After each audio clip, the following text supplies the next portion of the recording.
A live, intitulada Educação Inclusiva, faz parte da contrapartida obrigatória do projeto Lenga Lenga do Tatu Bolinha, vencedor do concurso número 006/2021, para a seleção de projetos de publicação de livros inéditos, realizado com apoio da Prefeitura Municipal de Araçatuba, por meio da Secretaria Municipal de Cultura, Conselho Municipal de Políticas Culturais e Fundo Municipal de Apoio à Cultura 2021.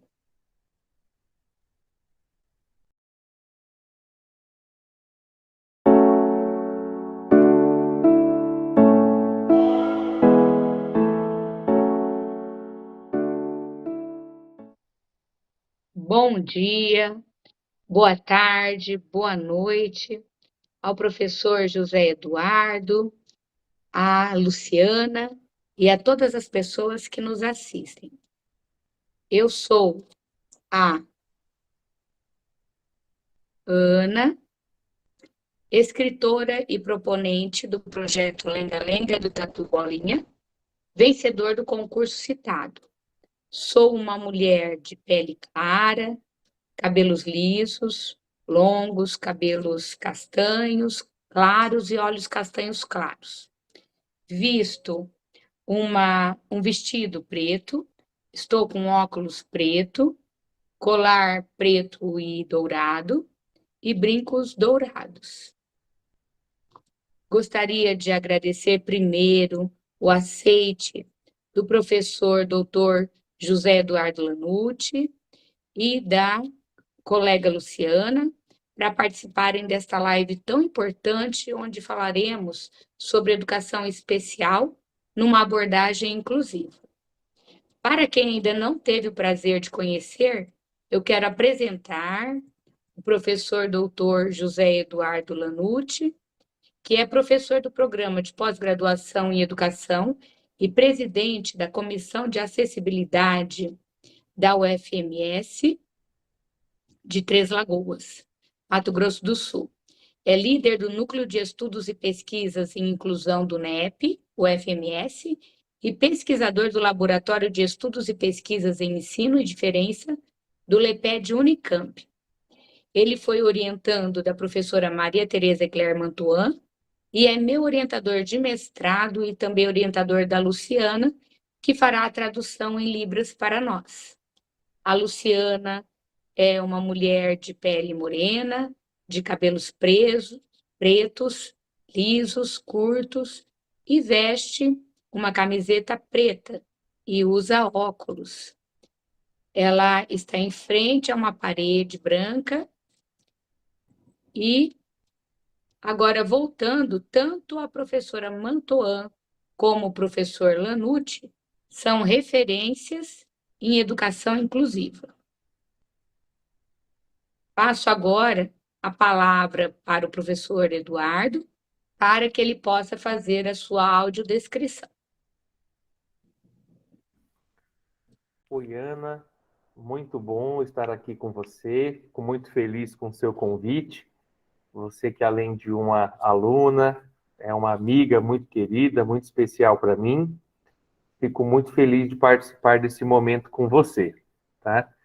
Eu sou um homem de pele clara, tenho 33 anos, tenho os cabelos escuros, curtos, lisos, eles estão penteados assim para trás. Estou usando barba, né? Tenho barba, uma barba curta, tenho os olhos escuros. Estou usando um óculos de correção de formato retangular, levemente arredondado na parte inferior. Ele tem armação preta. Estou usando uma blusa azul marinho, mas aqui no vídeo está aparecendo de cor preta, né? Mas ela é azul marinho. Estou usando fones de ouvido na cor branca. Estou em frente a uma parede branca com uma cortina bege bem clarinho e acima da minha cabeça aparecem duas prateleiras brancas com um porta-retrato branco também. O meu sinal em libras é a letra L de Lanucci, que é meu sobrenome, e essa letra contorna o meu queixo fazendo esse movimento. Tá? Agradeço o seu convite, Ana, e também a querida amiga nossa, né, Luciana, que está aqui sinalizando a nossa fala, tornando essa discussão acessível para aquelas pessoas consideradas surdas. Professor Eduardo, para mim também é um prazer, o senhor sabe o tanto que o estimo e o tanto que é querido por mim, né? É uma pessoa especial e por isso esse convite. Bom, como nós vamos falar sobre educação inclusiva, o que o senhor acha de começar falando um pouco para nós sobre os avanços que a educação especial teve ao longo do tempo? Então, primeiro que você pode me chamar de você, tá? Então, Ana, olha, a história da escolarização dos alunos considerados com deficiência no nosso país, ela é marcada por avanços e por retrocessos, né? Nem sempre nós tivemos, assim, inclusive a oportunidade, como estamos tendo agora, de discutir sobre esse assunto.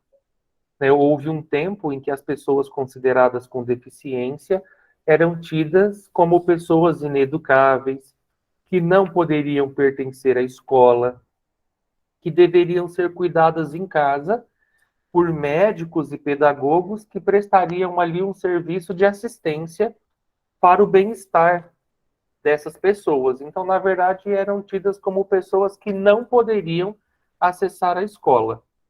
Essa realidade aqui no nosso país, aqui no Brasil, mano, durou até mais ou menos a década de 60, 1960, quando as próprias famílias dessas pessoas, consideradas com deficiência, iniciaram movimentos, denominados campanhas, que forçaram o sistema de ensino a se organizar para receber essas pessoas consideradas, até então, não aptas a frequentarem as escolas. Só que naquela época, em 1960, que é quando a gente inicia um período conhecido como integração escolar, não eram todas as pessoas que iam para a escola. Então, as pessoas consideradas comuns, normais, aptas, capazes, iam para a escola. As pessoas com deficiência, consideradas, portanto, incapazes, como eu já falei, eles faziam uma seleção. Quem dessas pessoas aqui pode frequentar a escola? Quem, entre aspas, vai dar conta das demandas da escola? Então, era uma entrada parcial. E a educação especial, nesse sentido, ela substituía a educação comum. Então, nós tínhamos dois sistemas de ensino: o sistema comum e, paralelo a esse sistema, o sistema de educação especial. Se você não fosse para o sistema comum, você iria para o sistema educacional, né, especial, para a educação especial. Então, ela era tida como um sistema paralelo, né, que substituía a educação comum em alguns casos. O grande avanço, Ana, que nós temos aqui no nosso país em relação à educação especial é que ela, a partir da LDB de 96, né, a Lei 9.394, né, 9394 de 96, a educação especial ela passa a ser uma modalidade complementar ou suplementar à escolarização dos alunos. E o que isso quer dizer? Que ela hoje não é mais, né, desde então, ela não substitui mais a educação comum. Não há a opção no nosso sistema educacional de ter alguns alunos na educação comum e outros na educação especial. Todo mundo tem que estar na educação comum e alguns alunos considerados com deficiência física, intelectual, auditiva, visual, alunos com transtornos do espectro do autismo e altas habilidades, eles podem, caso enfrentem barreiras para se desenvolver, eles podem frequentar o AEE. O que é o AEE? É um serviço pelo qual a educação especial ocorre. Então, a educação especial, que antes substituía a educação comum, hoje ela complementa. Né? Então, por exemplo, você recebe na sua escola um aluno cego. Esse aluno não sabe braille, então ele tem dificuldades para se comunicar com os colegas, de ter acesso aos textos, porque ele enfrenta uma barreira. Né? Que barreira? Essa barreira comunicacional. Ele não consegue ter acesso às informações que o professor está oferecendo em aula, porque ele não enxerga o texto impresso. Então, ele precisa frequentar a educação especial, que ocorre por meio do AEE, mas que essa educação especial tem como objetivo não substituir a aula comum, mas fazer com que ele tenha acesso a tudo que está acontecendo na aula comum. Então, resumindo, o principal avanço que nós tivemos nesse sentido, né, na educação especial aqui no Brasil, foi que ela deixou de substituir a educação comum e passou a ser uma modalidade complementar ou suplementar e que, portanto, tem como objetivo promover a inclusão de todos os alunos na educação comum. Certo. Professor Eduardo, o senhor poderia, então, nos falar um pouquinho sobre as 3 fases que a educação especial passou? A exclusão, integração e inclusão? Vamos lá. Acho que eu já até falei um pouquinho, então, aqui nessa pergunta 1, né? Isso. Ana, nós temos, então, vou falar para você a parte cronológica, tá, das fases, e depois vou explicar por que essa cronologia não é tão exata. Tem algumas questões para a gente discutir. Então, teoricamente, o que acontece? De 1854 até 1957, no nosso país, nós temos um período conhecido como segregação. Começa-se a pensar que as pessoas consideradas com deficiência poderiam ser educadas, mas não na escola comum. No período de segregação, as pessoas eram, então, tratadas em casa. Havia uma confusão entre deficiência, lesão, doença. As pessoas eram tidas como doentes mesmo, né? Eram tratadas por médicos, tratadas por especialistas nessa, entre aspas, anormalidade, que é como a deficiência era entendida nesse período. De modo geral, as pessoas consideradas com deficiência não faziam parte da sociedade. Teoricamente, essa fase se encerra na década de 60, aqui no nosso país, quando iniciamos a integração. E é aquela fase que trata da educação, como eu já falei anteriormente na outra pergunta, né?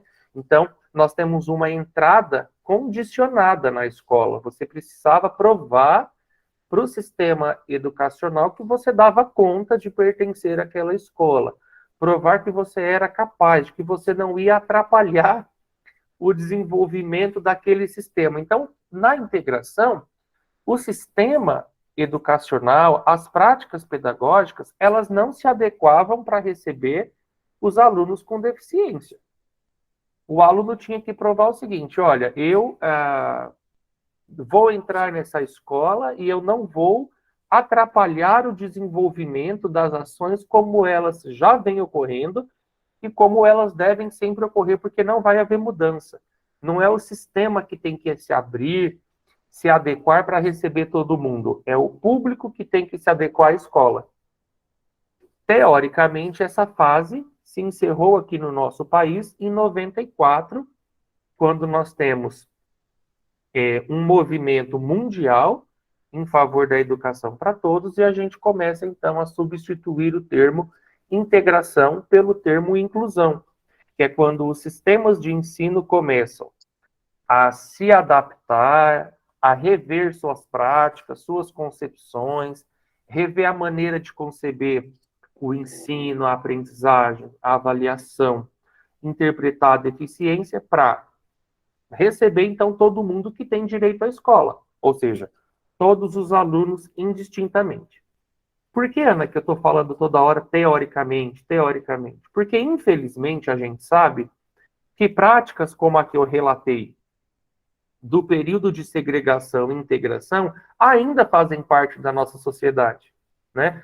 Você é professora, você está na escola, a gente, conversando com os nossos colegas, a gente sabe dos problemas que existem na nossa formação inicial e continuada, né? Muitas pessoas que atuam na escola não conhecem os fundamentos da inclusão, confundem integração com a inclusão escolar, Existem famílias, esses dias eu estava até vendo uma reportagem de uma família americana que escondeu por 38 anos a sua filha que tem autismo, né? Escondeu porque não gostaria de apresentar para a sociedade uma filha que é considerada diferente, anormal e tantas outras concepções que a gente espera que já tenha sido superada na nossa sociedade e ainda não foi.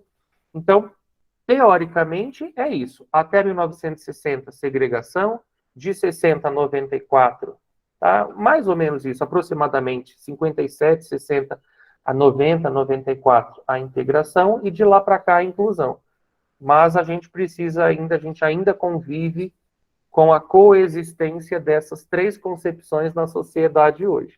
E é por isso que a gente tem que estudar tanto sobre inclusão, para que a gente não confunda mais determinadas práticas e que a gente comece de uma vez por todas a praticar a inclusão escolar, né, que é o que a gente deseja.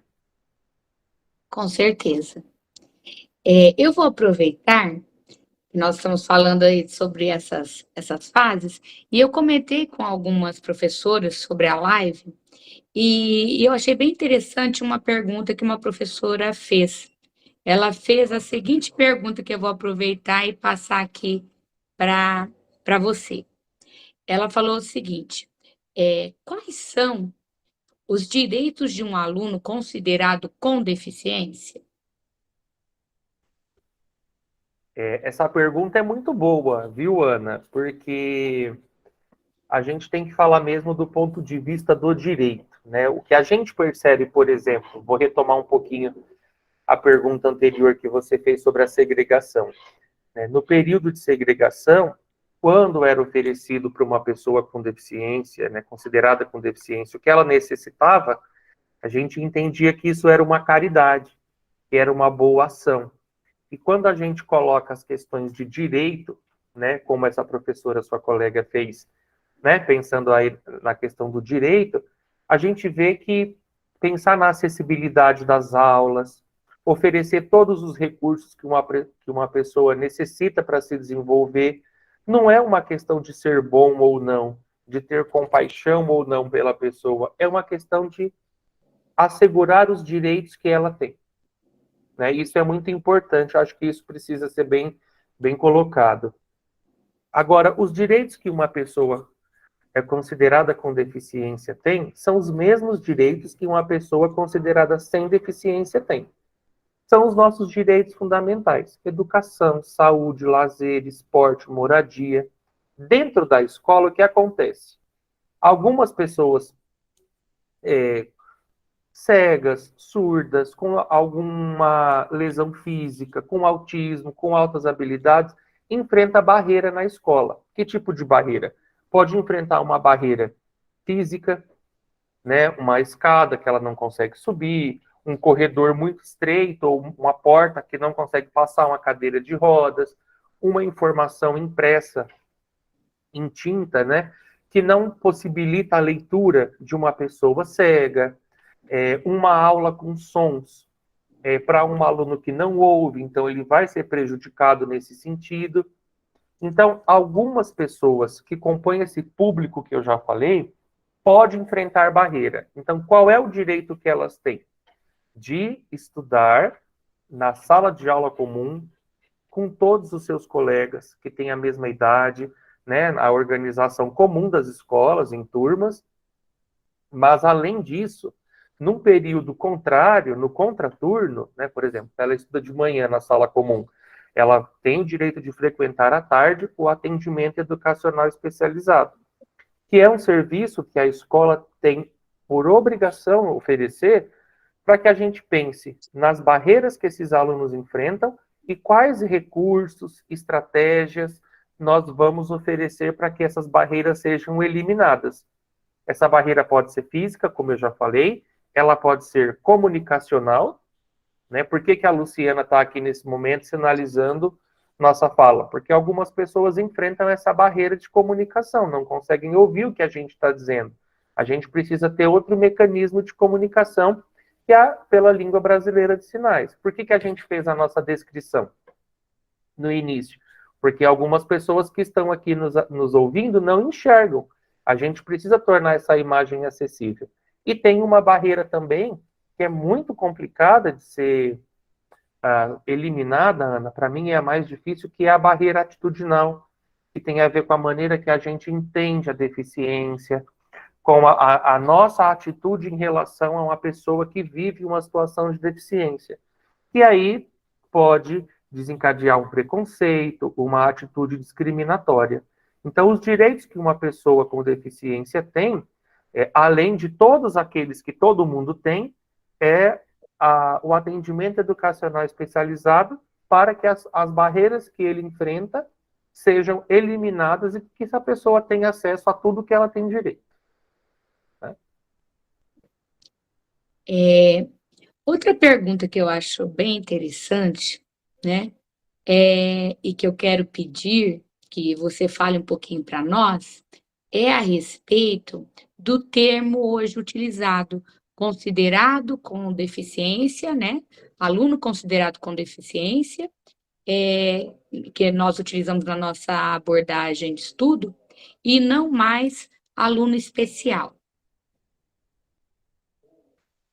Sabe, Ana, para algumas pessoas, a mudança do termo, ela não significa muita coisa, mas nesse caso, o termo, ele é muito importante porque ele expressa uma concepção que está por trás desse nome, né?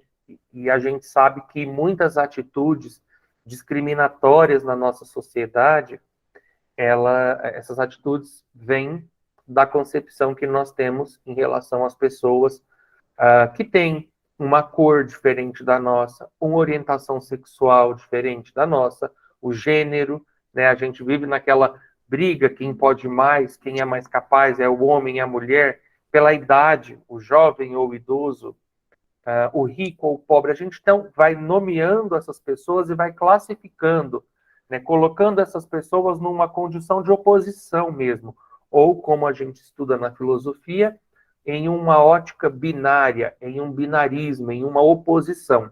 Ou você é isso, ou você é aquilo. Ou por você ser isso, você pode aquilo, ou não pode isso. E a gente vai tratando assim. O nome, né, dado às pessoas consideradas com deficiência ao longo da nossa história revela um pouco desse entendimento que a sociedade teve em relação a esse público. Né? Eu estava essa semana dando uma aula no curso de letras aqui da UFMS, desculpa, e eu estava conversando com os alunos que teve um tempo em que as pessoas com deficiência eram chamadas de desgraçadas, ou seja, fora das graças de Deus, porque a deficiência era entendida como um castigo. Depois de retardadas, por conta de um retardo, né, ou seja, um atraso. Eles entendiam que a deficiência era algo tão prejudicial para a pessoa que elas eram atrasadas em relação às outras. Por isso, o retardo, o atraso. Depois de um tempo, eles começaram a pensar assim, olha, não dá mais para a gente colocar essas pessoas de um modo tão inferior a nós que somos normais, tá? Isso eu estou pensando assim, as pessoas sem deficiência pensando nas pessoas com deficiência. Nós somos normais, elas são anormais. Só que a gente não pode mais nomeá-las assim. A gente precisa, então, criar termos que vão exaltar essas pessoas, que vão fazê-las parecer superior a nós. Então, nós vamos chamar de quê? Excepcional, que é o termo que aparece na primeira LDB, a LDB de 61, depois de pessoas especiais, pessoas com necessidades especiais, para dar a ideia de que elas são seres mais puros, angelicais, especiais, que é essa ideia que ainda persiste também na nossa sociedade, né? De que as pessoas com deficiência são puras, são especiais de todo modo. Tem muito essa visão ainda, sobretudo por parte das famílias, né? Que desenvolvem aí crenças em relação a essas pessoas. Quando a gente fala em uma pessoa com deficiência, nós estamos falando, Ana, de uma pessoa que tem uma deficiência em seu corpo e que ela tem o encontro com barreiras que vão impedir o seu desenvolvimento. Por isso, uma pessoa com deficiência. Ou seja, a deficiência está na pessoa e também está no meio.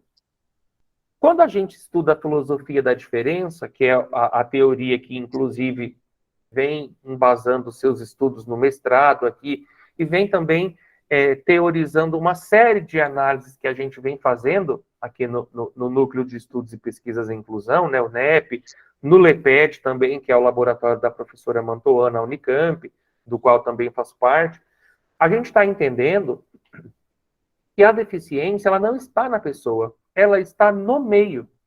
Por exemplo, as pessoas que estão aqui nos assistindo, que não podem ouvir a nossa fala, elas estão tendo acesso ao mesmo conteúdo que todo mundo, porque a Luciana está interpretando em Libras a nossa fala. As pessoas que não podem nos enxergar aqui, elas têm acesso a como nós somos, porque nós fizemos nossa audiodescrição. A lesão visual dessa pessoa, a lesão auditiva dessas pessoas, ela continua a mesma, mas ela tem acesso às informações que todo mundo tem. Então, nesse caso, a lesão permanece, mas a deficiência não. Há uma diferença entre lesão e deficiência. A deficiência está quando a gente não cria condições para que todo mundo tenha acesso. É por isso que, então, a gente fala pessoa considerada com deficiência. Uma pessoa cega, ela é considerada com deficiência porque, ao longo da história, somente foi considerada sem deficiência, ou, portanto, normal, a pessoa que enxerga, que ouve, que anda sozinha. Então, algumas características precisaram ser nomeadas de deficiência, até por uma questão de recorrer a direitos desse público, né? Preciso recorrer ao direito à saúde, enfim. Mas na escola, por exemplo, a gente precisa suspender um pouco essa ideia. Então, a gente fala de pessoa considerada com deficiência. Ou pessoas que vivem situações de deficiência quando não tem ali os recursos necessários para ter acesso ao que necessita. Então, uma coisa é a lesão, é aquilo que tem no corpo da pessoa, a ausência de movimento nos membros inferiores, né, nas pernas, a ausência da visão, a ausência da audição. Mas essa pessoa pode, tanto quanto aquelas que enxergam, que ouvem, que andam. Então, elas não são ineficientes, deficientes, não têm uma deficiência, mas elas encontram barreiras no ambiente, em todos os ambientes, que podem impedir que elas se desenvolvam, impedir que elas se comuniquem, que elas tenham acesso às imagens, às informações. E aí sim, ela vive uma situação de deficiência. Na lei, se você for procurar, Ana, o termo que você vai encontrar é pessoa com deficiência. Mas os nossos estudos têm buscado maneiras de problematizar, inclusive, isso. Porque uma pessoa com deficiência é uma pessoa que tem nela uma deficiência. E a gente sabe, pelo modelo social de interpretação, né, da deficiência, que essa deficiência está no meio e não na pessoa. Por isso que a gente adota esse termo. Não sei se ficou claro. Ótimo, excelente. Eu acho que muitas coisas aqui vão ajudar várias pessoas a refletirem e a entenderem um pouquinho mais, né? Muito enriquecedor. E vou continuar aqui, que ainda tem muita coisa boa aqui para perguntar.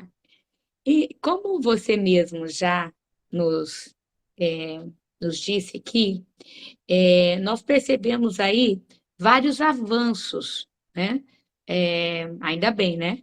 Na educação inclusiva.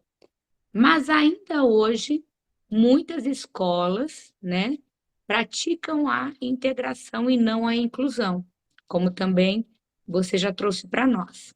O que você acha, professor Eduardo, que está faltando para termos uma escola que queremos para todos, como a escola retratada no livro que você lançou recentemente, em parceria com a professora também doutora Maria Tereza Mantoan? Ah, deixa eu aproveitar e mostrar aqui, ó. Meu livrinho está aqui, ó, do meu lado. Eu estou fazendo a mesma coisa, procurando o meu aqui dentro da bolsa, ó. Estou Eu e a Ana estamos aqui nesse momento, então, mostrando o livro. Ó. É um livro de capa azul, em letras brancas, está escrito A Escola que Queremos para Todos, o nome da professora Maria Tereza e o meu, e no centro da capa há o desenho, né, de uma escola como a gente espera, com rampas, alunos felizes, conversando, dialogando, se abraçando, um professor, diretor da escola, não sei, olhando essa turma aqui no pátio, né? É uma imagem bem colorida que foi produzida pelo artista plástico Edson Beleza, né? Espero que as pessoas que adquiriram o livro gostem dos nossos escritos, né? Ele é aprovadíssimo e recomendo, viu? Muito, muito, muito. Aliás, já está até esgotado, né? Esgotou na Amazon já 3 vezes e aí já repuseram. A editora já repôs lá, então está disponível, podem comprar. Que ótimo, que ótimo.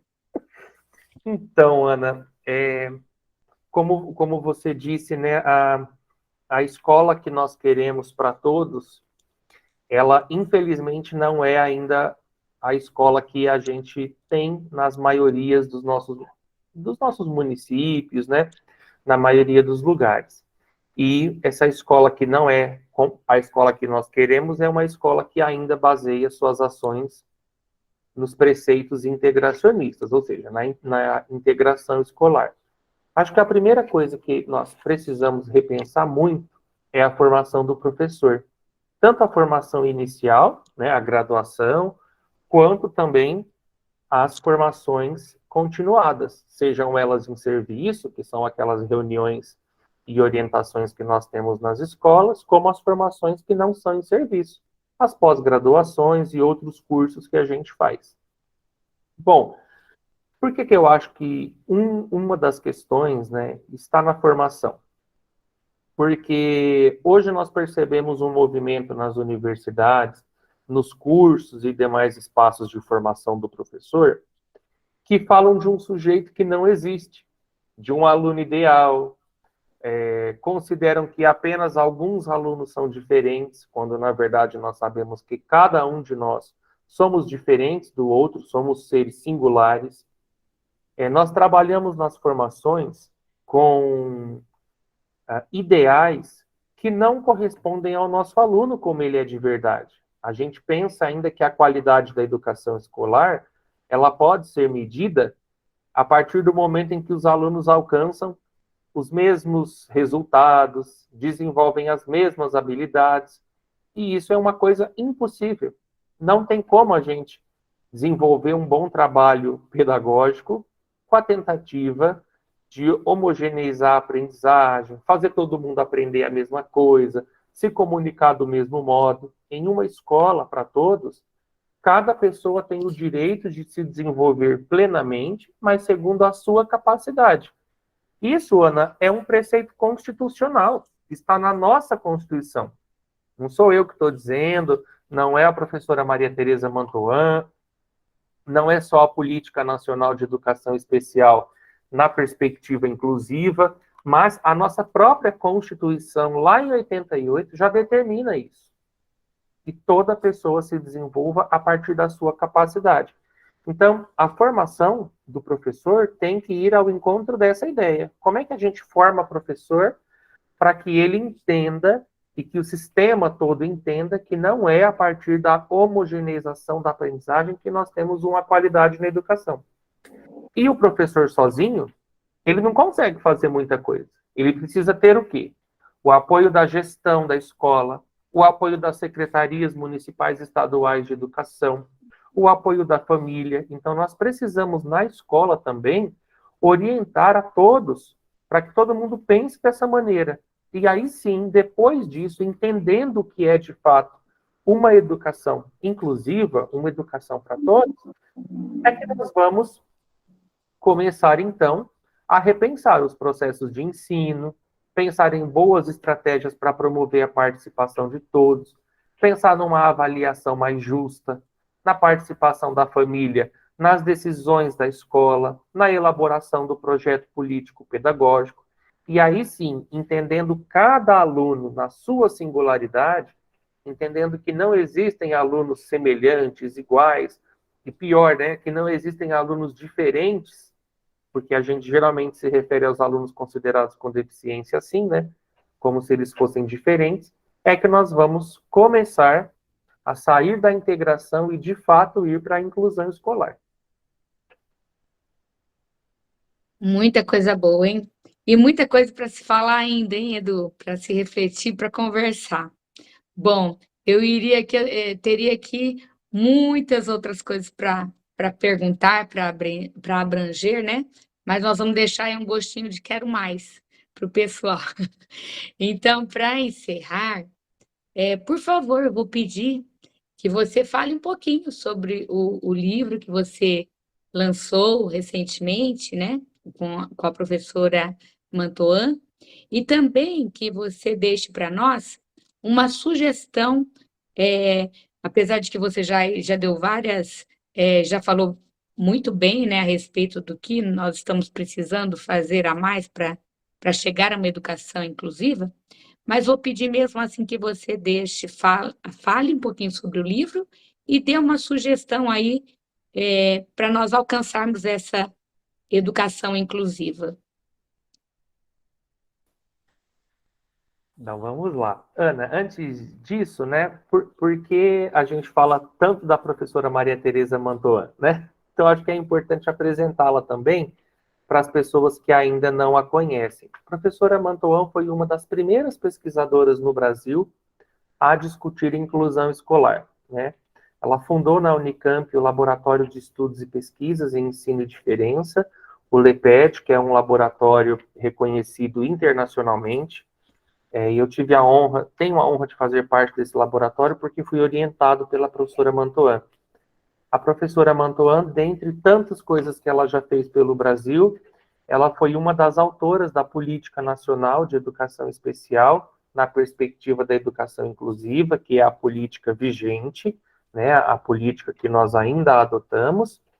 E a professora, em 2015, recebeu a Ordem Nacional do Mérito Educacional, em reconhecimento à sua contribuição à educação brasileira, né?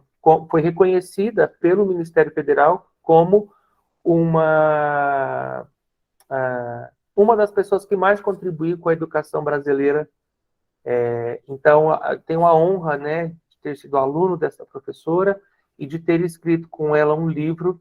A gente fala livrinho, porque nós temos um carinho muito grande por esse material que nós construímos de novembro do ano passado a abril desse ano. Mas nós sabemos, mas nós sabemos que é um livrão, né? Muito conteúdo bom. E esse livro, Ana, nós escrevemos ele em diálogos, né? São conversas minhas e da professora Maria Tereza, que nós fizemos a transcrição e publicamos esses diálogos nesse livro. Então, o livro ele aborda dos aspectos filosóficos aos aspectos históricos, legais e práticos da inclusão escolar. É assim que ele está dividido, né? A gente começa falando da filosofia, as concepções de deficiência, a identidade, diversidade, diferença, que são conceitos muito importantes para a gente entender a inclusão.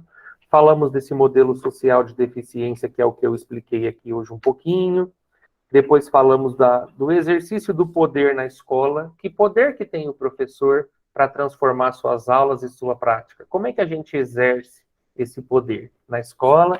Depois falamos sobre o ensino, a aprendizagem, avaliação, planejamento, projeto político-pedagógico, até chegar no estudo de caso e no plano de atendimento educacional especializado, que são atribuições do professor de AE. Então, é um livro que a gente acredita que contempla a gestão da escola, as famílias, os alunos, os professores da sala comum e do AE, né? E nesse livro a gente vai aqui contando, né, conversando e explicando o que é que a gente entende por uma educação para todos. Você pediu para eu deixar uma dica, né, Ana, sobre o que a gente pode fazer para iniciar dar um pontapé inicial aí rumo à inclusão. Eu acho que a principal coisa que está na base de todos os problemas que nós vivenciamos hoje é a diferença humana. Eu acho que nós ainda muitas vezes não conseguimos interpretar a diferença humana como sendo algo que está em cada um de nós. O que eu estou querendo dizer? A gente sempre fala do outro como se o outro fosse um ser diferente. Então, nós falamos ainda dos alunos de inclusão, dos alunos diferentes, dos alunos especiais. E quando a gente coloca dentro de uma sala de aula, por exemplo, a ideia de que alguns alunos são parecidos com os outros e que alguns são muito diferentes, ou são diferentes dos demais, nós já estamos fazendo uma discriminação. Eu acho que o primeiro passo para que a gente consiga incluir é conceber, é entender que cada um é diferente do outro. E que, portanto, quando você diz assim, eu tenho dois alunos diferentes, né, dois alunos especiais, a impressão que dá é que todo o resto é igual. E não é. Você está inferiorizando esses que você considera diferente, mas também está neutralizando a individualidade de cada um desses outros que compõem esse grupo maior, normal, apto e tudo mais. O movimento que a gente tem que entender é que cada um tem sua capacidade, cada um pensa de um jeito, cada um vai manifestar o que sabe de uma maneira, cada um desenvolve um modo de se expressar que é único, que é singular, né, melhor dizendo. Então não dá mais para a gente comparar um com o outro. Eu não posso, por exemplo, Ana, comparar você com a Luciana. Vocês duas são minhas alunas, vocês pesquisam coisas diferentes, porque se interessam por coisas diferentes, escrevem de modos diferentes, têm histórias de vidas que são singulares. Não há razões para eu comparar uma com a outra. O que eu tenho que garantir enquanto professor é que tanto a Luciana se desenvolva a partir do que ela já sabia e que a Ana também se desenvolva a partir do que ela já sabia, do que ela pretende. E é assim que todo professor tem que fazer com cada um de seus alunos.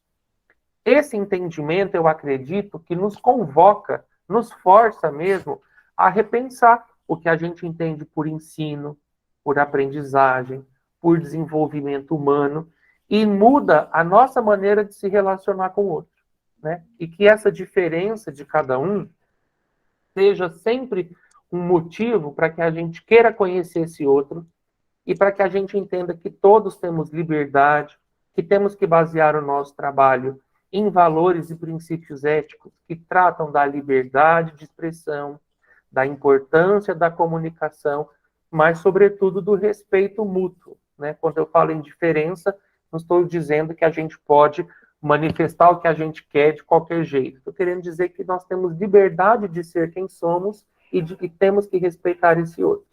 Eu acho que aí a gente consegue avançar bastante em relação ao que a gente faz, não só na escola, mas na sociedade de modo geral, né? Porque a gente tenta construir uma escola inclusiva, uma escola que queremos para todos, que é o que nós abordamos no livro, mas a nossa pretensão é que isso se estenda para a sociedade como um todo, de modo geral.